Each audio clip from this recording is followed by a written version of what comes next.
Bom dia pessoal, como vão? Espero que estejam todos bem em casa, com saúde.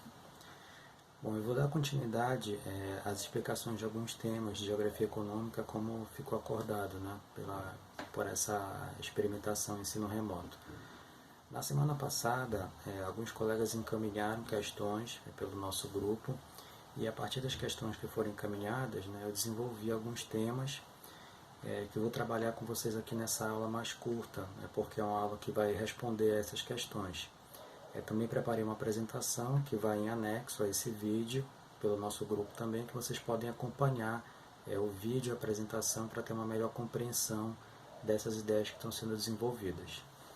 Então foram 3 questões, né, colocadas pela colega Alessandra na semana passada. A primeira é bastante relativa à especialidade da geografia econômica. Né? Ela se refere a um texto, a um pedaço do texto que foi trabalhado especificamente, né, em que 2 autores são contrapostos, né, e as ideias desses 2 autores sobre geografia econômica vão ser contrapostas. A ideia do Sapir, que é a geografia econômica como uma divisão da geografia e que se relaciona com as potencialidades econômicas dos lugares. Essa é a primeira. E a ideia do Alfred Hull, a interpretação do Alfred Hull sobre a geografia econômica, né? Que ele vai dizer que a geografia econômica é muito mais uma disciplina fronteiriça entre a geografia e as ciências econômicas e cabe à geografia econômica fazer, digamos assim, uma certa distribuição, né? Analisar a distribuição geográfica do trabalho, do comércio, do consumo. Então são 2 interpretações distintas. A gente viu que ao longo da história do desenvolvimento da disciplina de Geografia Econômica, a primeira interpretação ela acabou sendo muito mais característica do que de fato a Geografia Econômica é. Eu diria que nenhuma das duas está completamente, nenhuma das duas é equivocada, mas a primeira, a do Sapir, ela compreende melhor a natureza da geografia econômica. Eu entendo que a interpretação do Alfred Hull ela deixa a geografia econômica muito dependente das ciências econômicas, como se ela fosse, digamos assim, só um inventário, uma cartografia da distribuição dos diferentes elementos da produção, do comércio, do consumo e do trabalho. Então acho que a primeira interpretação ela é muito mais abrangente e ela consegue categorizar melhor o que é a geografia econômica, o que foi a geografia econômica historicamente. A segunda questão, ela diz respeito à compreensão um pouco mais detalhada do que é a geografia aplicada, ou a geografia econômica aplicada. Né? Primeiro, a gente tem que compreender que a geografia econômica aplicada ela é uma das várias interpretações teórico-metodológicas de como se devem fazer análise de geografia econômica. Você tem outras interpretações. A geografia econômica a partir da economia política, a partir da antropologia econômica, a partir de análises mais descritivas, enfim. Falando especificamente da geografia econômica aplicada, primeiro ela vai ser o quê? Uma crítica a formas mais descritivas de geografia econômica. Então, digamos assim, até as primeiras décadas do século XX, a geografia em geral e a geografia econômica em particular estavam muito preocupados em fazer apenas descrições dos lugares. E, no caso da geografia econômica, a descrição das atividades econômicas dos lugares. E a geografia aplicada, ela vai entender que a geografia econômica ela é algo a mais, ela não pode só se limitar a ser uma mera descrição das atividades. Então, daí a ideia dela ser uma geografia econômica aplicada, porque ela tem que ser aplicável do ponto de vista da resolução de problemas científicos e, eventualmente, econômicos no território. Então, ela tem algumas características, a geografia econômica aplicada. Primeira é essa crítica a tendências mais descritivas, ela se propõe a ser muito mais do que uma geografia econômica descritiva. Ela se debruça sobre questões que são consideradas muito mais concretas e aplicáveis, daí inclusive essa denominação, essa adjetivação aplicável. Ela busca não só a descrição dos lugares, mas ela busca, na verdade, teorias para o desenvolvimento de projetos e planos. Então, daí, não é coincidência que essa geografia econômica aplicada ela tenha uma interrelação tão grande, por exemplo, com planejamento econômico, planejamento territorial e até interrelação com planejamento urbano e economia urbana. Ela tem também um viés muito mais preocupado com a compreensão do funcionamento dos mercados.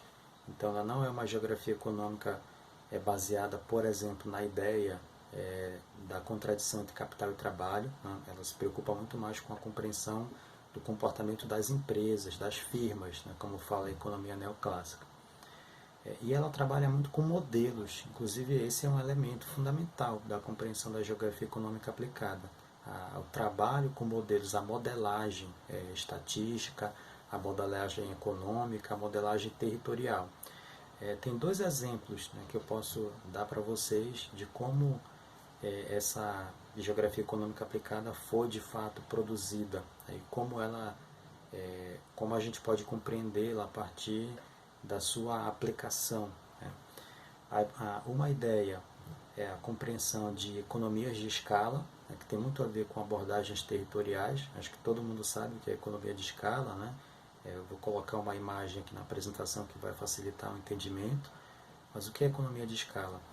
Acho que todos vocês sabem a diferença entre comprar, por exemplo, no supermercado Líder e comprar no supermercado preço baixo, né? No Líder, em geral, né, você vai lá e compra, digamos, 1 quilo de arroz, né, 2 quilos de arroz.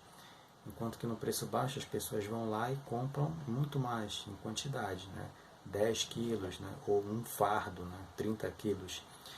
E o que é que isso significa? Quanto maior a quantidade, a escala, menor vai ser o preço unitário.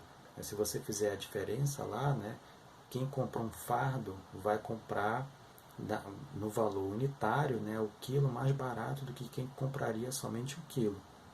Somente 1 quilo. Então aí é a economia de escala.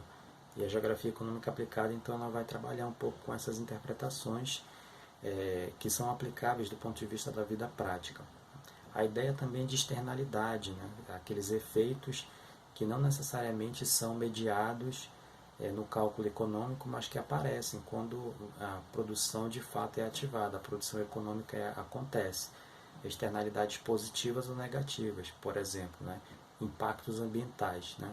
Um grande empreendimento no passado, ele não colocava nos seus custos econômicos os impactos ambientais que ele provavelmente iria provocar.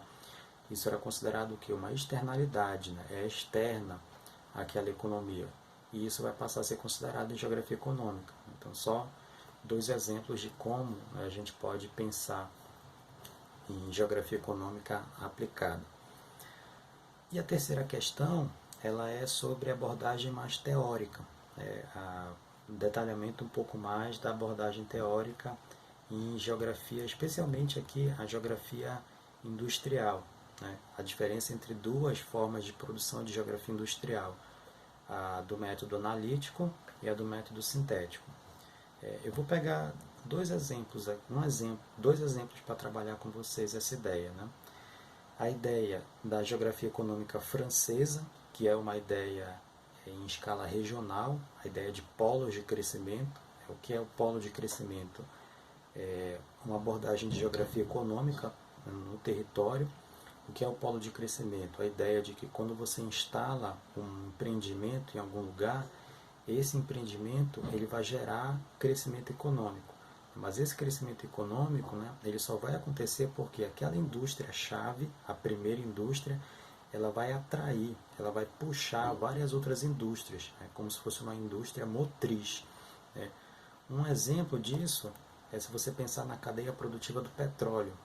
Pegar a Petrobras, por exemplo. A Petrobras, né, ela produz, a Petrobras é uma empresa que trabalha com um produto, o petróleo.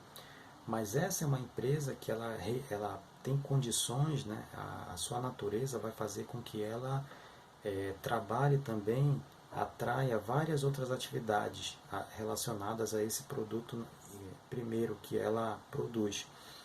Então, a cadeia produtiva do petróleo, a Petrobras vai produzir o petróleo, mas a cadeia produtiva vai atrair muitas outras empresas de plásticos, né, de tecidos, de borrachas, de explosivos, enfim, tudo aquilo que aquele produto inicial pode ser trabalhado em indústrias secundárias. Então aí a ideia da indústria motriz, né, o polo de crescimento, é então essa interpretação de pensar a geografia econômica a partir de formas mais em economias regionais. E por outro lado, você tem uma geografia econômica de caráter um pouco mais, que não é tão sintética, é um método muito mais analítico. Né? E o que isso quer dizer? Quer dizer que é uma geografia econômica que se baseia muito mais na compreensão da empresa, exclusivamente, e não necessariamente dos impactos da empresa no território. Então, é quando a gente faz os estudos, por exemplo, de fatores locacionais. O fator locacional é quando, ou seja, os elementos que fazem com que uma empresa se instale em um território. Aí você tem vários elementos, né? Uma variedade de motivos. A oferta de mão de obra, a oferta de matéria-prima, a oferta de energia, o preço dos terrenos, o mercado consumidor. Mas aqueles são fatores que, inicialmente, não é a empresa que vai produzir. São fatores que já estão dados no território. Então, aí a preocupação muito mais com o funcionamento interno da firma. Essa é a diferença entre geografia econômica de caráter mais sintético, que tem essa escala mais regional, e a geografia econômica de caráter mais analítico, né, que tem esse caráter muito mais de entender a empresa na sua unicidade, a empresa por si só. Então essas são as duas grandes vertentes que vão ser trabalhadas nessa última questão. Bom, isso aqui é um pouquinho que vai ficar nessa resposta a essas perguntas. Vocês têm aí mais alguns dias ainda para finalizar a leitura do texto, e na próxima aula a gente trabalha outros temas então, ok? Espero que seja bem compreendido e fiquem aberto para qualquer outra dúvida no nosso grupo, certo? Abraço, pessoal!